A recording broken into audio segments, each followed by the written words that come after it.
రామ చక్కని సీతకి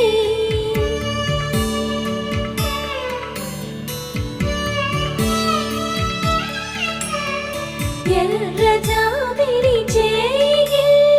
రాముడేడని అడుగుతుంటే